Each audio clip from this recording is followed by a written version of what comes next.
Chair, Right Honorable Prime Minister. My name is David Ndaula Omulangira. My reaction is thank you so much for such spaces where we come to give out our views and ideas.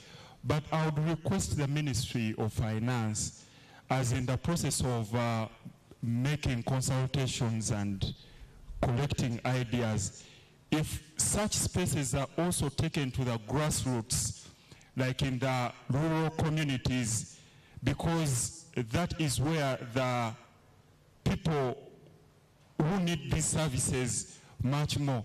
In other words, they are the end service users. Like for instance, Chiboga, Chankwanzi, Kakumiro, we take such spaces there. Another one is, I'm reacting about the education. Let me educate you. Yes. That's why you saw the chairman or the president of Uruga. He collected all those ideas, bundled them in one presentation, and that's why he was here. So Chiboga is catered, Kakumiro is taken care of. Thank you so much, Right Honorable Prime Minister. Let's go to this side. You, here, and I think that's all. You, after you, I'm sorry I don't know your names, but if I point at you, then you know you have taken. Thank you, Honorable Prime Minister and the Honorable Minister of Finance. My name is Akabag Sings. I'm from the Uganda National Chamber of Commerce and Industry, and through here, our joint team with PSFU. As private sector, we really appreciate government for making Uganda a private sector-driven economy, private sector-led country. However, we also thank that we are part of most of the engagements and consultations with ministries, that is such a consultation and so on and so forth. But we are saying that maybe it would be better in this planning process, budgeting and so on and so forth, to ensure that the private sector also has a slot, not only to appear in consultations, but maybe a few to be directly part of the parliament. Maybe 5 or 8 people to be slotted into parliament. Number one, that's the number one. Number two, as private sector, we are concerned about the diaspora. Our children, our sons have issues. We would want in this this new planning process and budgeting to see how best we can have a monitoring and tracking mechanism with the private sectors in Uganda, Chamber of Commerce and PSFU, so that our children, when they are outside, we can able work together with our embassies, commercial attaches, and those countries do due diligence so that our people are not caught up in these issues. And furthermore, to have these export associations properly handled. Thank you. Next.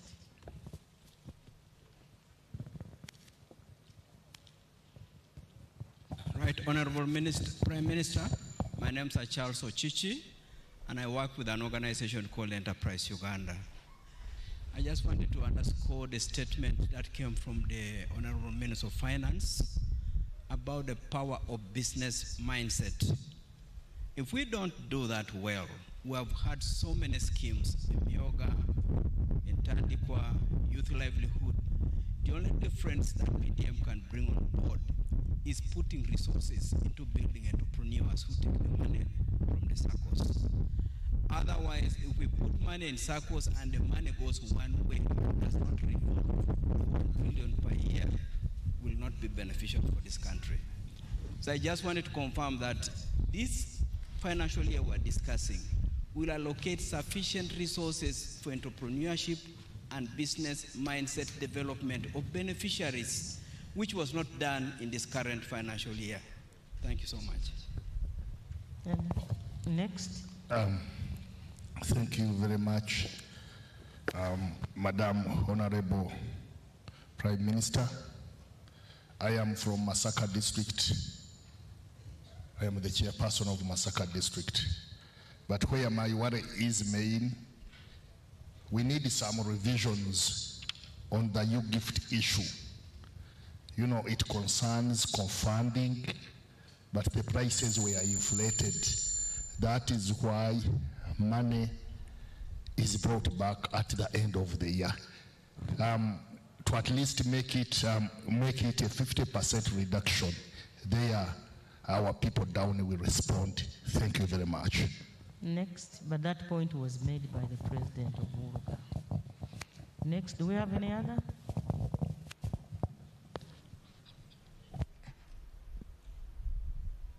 I think we are done. Anybody here? We still have some 10 minutes.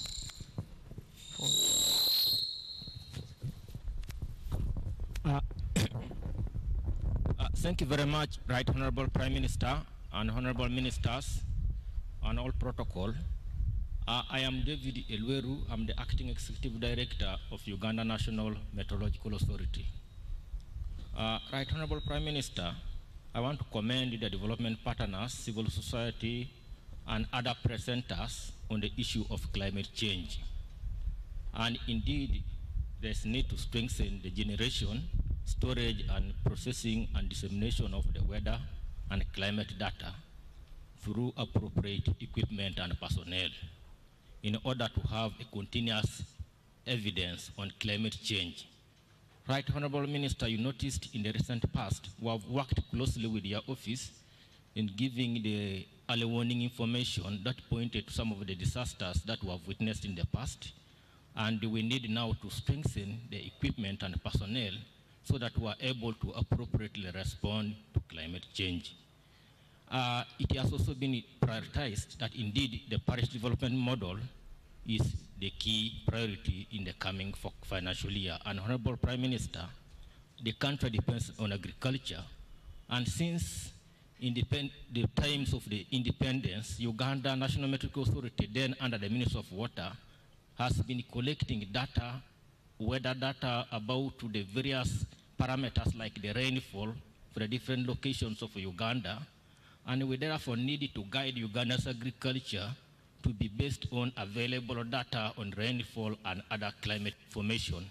And that all proves the same point, that as we look at the financial year 2022-2024, we also need therefore to put more emphasis on equipment and personnel to strengthen the observing stations for weather and climate so that we can effectively tackle the challenges of climate change and also support all the various sectors of the economy that are dependent on weather and climate information. Thank you very much. Thank you. I want now the Minister of Finance. Minister for Finance, Minister Honorable Kasaija. You can make a few comments. Honorable Minister. Okay. You can make some few comments, and then if you want, you can invite your technical people to support you. Thereafter, we shall have HE, the President's closing remarks. Go for lunch and call it a day. But I want to encourage you to write to the Minister of Finance. Thank you very much, Right Honorable Prime Minister, and the friends, all of you who have given comments. There is somebody who is taking a note, but there are about 2 or 3 issues that I would like to respond to because they touched my heart. The first one is from the civil society organization, tax leakages. That's my headache, which I've been trying to see how to cure. And I will be very grateful that you can help me or help the ministry to see how we can stop those tax leakages. The other one is tax exemptions, to publish them. But the tax exemptions we agreed as a government policy that people who are coming to help us, particularly for industrialization and charitable organizations, we should try to make sure that they do not pay taxes so that the enterprises can be implemented as cheaply as possible.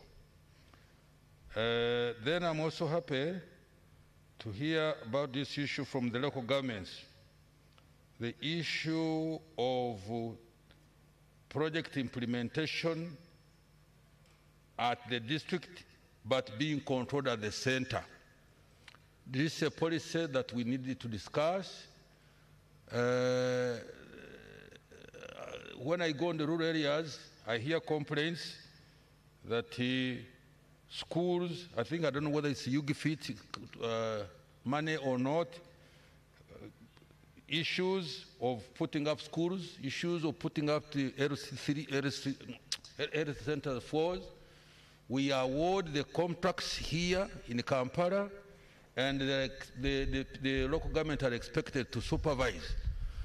The contractors have no legal contact with the contractors. So it's something that I think, Madam Prime Minister, we need to examine, to give me my own giving my own thinking, is that the district should be left. We give them the money. We should be left. We just go to supervise, but they should be running the show, so that at the end of the day, if things don't work very well, they will be the ones to be questioned. Then the Emirates, the last point. Yes, I appreciate the Honorable Ambassador. The population is much bigger than we are looking after, but I want to promise you, depending on our resources, we shall increase your funds that will help you to run the show more successfully. Maybe, Patrick, would you want to come and add on what I've said? Otherwise, I thank you very much indeed for that contribution. Let me say, today should not be the end also. If we have a burning issue that you think we should incorporate within the budget, you are free to send us that one in a form of a letter. Thank you.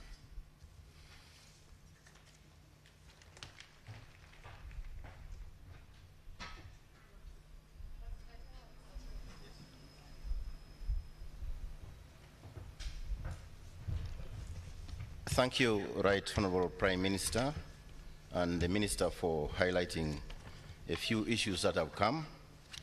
First, I want to thank the presenters and want to encourage that the papers are submitted to the Secretariat. We are going to produce a report of this workshop as part of the documents for further consultations with local governments. I particularly encourage the Development Partner Group. Your 9 points were quite interesting and very pointed. They give certainly credence to the contributions for improving the subsequent levels of consultations, which will eventually end up in Parliament through Cabinet by way of the policy pronouncements for the National Budget Framework paper for next financial year. With respect to the ILGA representative, you made about 12 important points, and your paper is very, very cardinal. I want to highlight and emphasize 3 points that are touching on a policy matter that I think Cabinet will be able to take it up with our recommendations.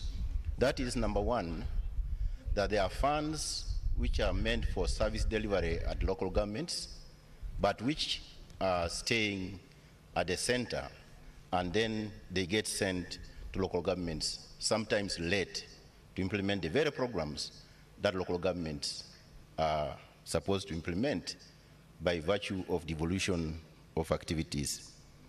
And this impairs the credibility of local governments and therefore needs a reconsideration in line with the constitutional provisions and the local government finance provision law provisions. So this is something that I think picked very strongly from that presentation. Secondly, is the issue of the U-Gift. Uganda Intergovernmental Fiscal Transfers is a project that is funded through borrowed funds from the World Bank. And I think the point of criticism here is the hybrid model of procurement and also implementation of the program.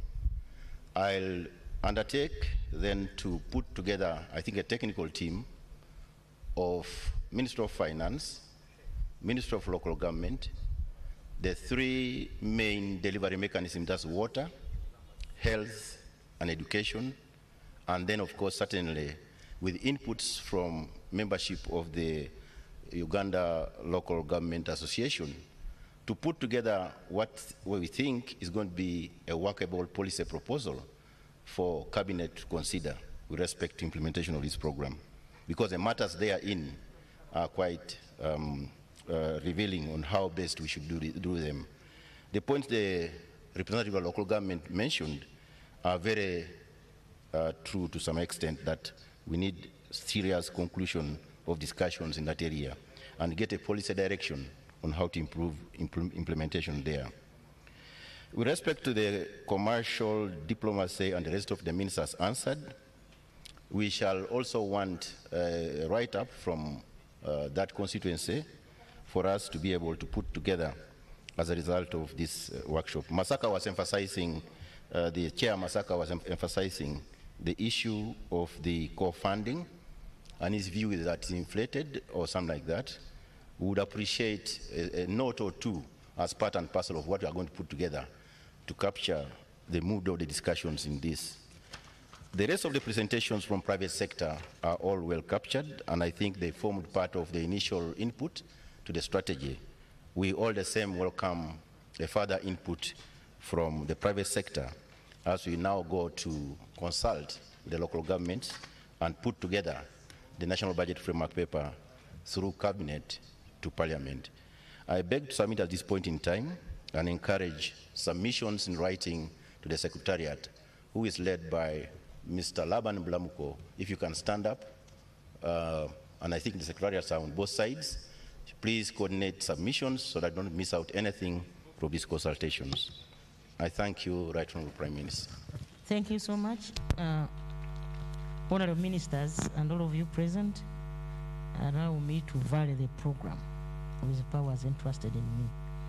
That we begin with presentation of excellence awards, and then the President will deliver the address.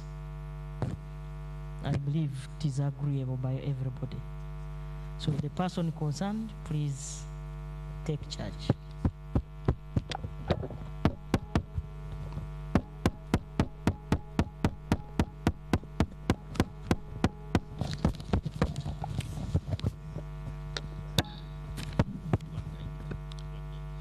Okay, as we get ready to do that shortly, Right Honourable Prime Minister, there are unsung heroes who have worked hard with the Ministry of Finance to realize these preparations. May I take this opportunity to mention amidst us, all the permanent secretaries, please, would you want to stand up representing your various sectors for recognition by the Right Honourable Prime Minister? Please stand up.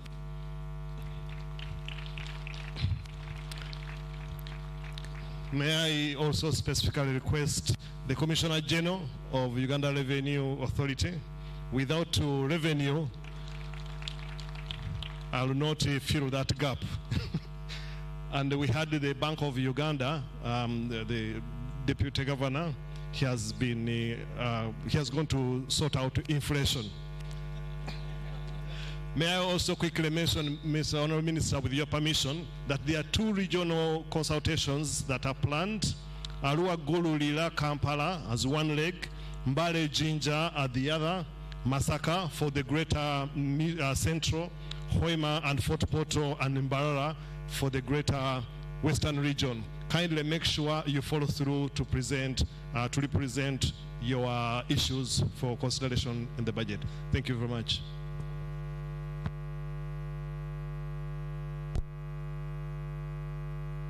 Mr. Mulamoko, would you want to go where the Honourable Minister is and assist with the next item?